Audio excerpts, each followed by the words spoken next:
Hi, I'm Trish. And I'm Keith. I'd like to welcome you today to our session, which is entitled Background Disciplines. Imagine that you have some repairs that need to be done at your home.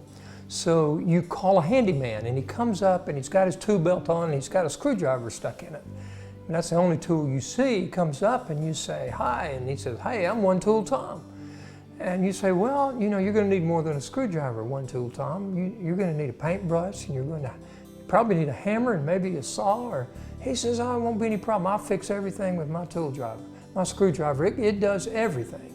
And you know what I'm going to say to One Tool Tom? I'm going to say, "Get back in your truck and go home, and I will call somebody else because one tool is just not enough." Do you know what? I think sometimes we're one-tool parents. I know that we were one-tool parents with our first two. We seem to resort to spanking for everything.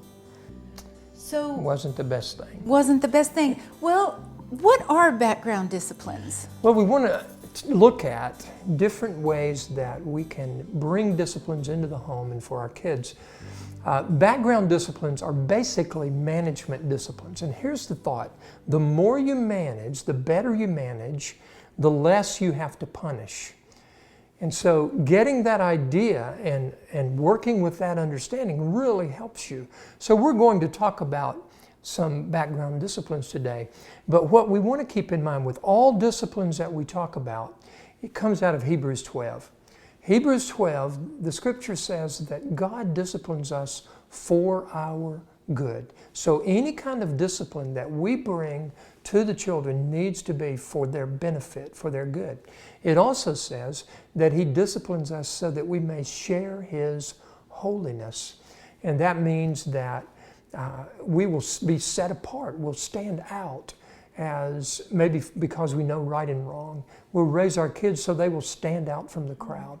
We want them to share the holiness of God. And then the third thing, that the fruit of discipline is righteousness. It's a peaceful fruit of righteousness. And righteousness is a relationship word. It means that they will know God and they'll have good relationships with one another.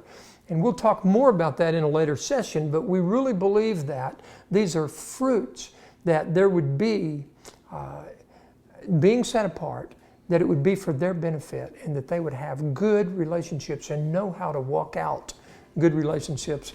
These are the results of good discipline. So background disciplines help put those things in place. Your call to action this week is to select one of these background tools that we've talked about and put one background tool into action this week for you and your children. Parenting is worth the effort because the effect is eternal. Thank you for being with us today.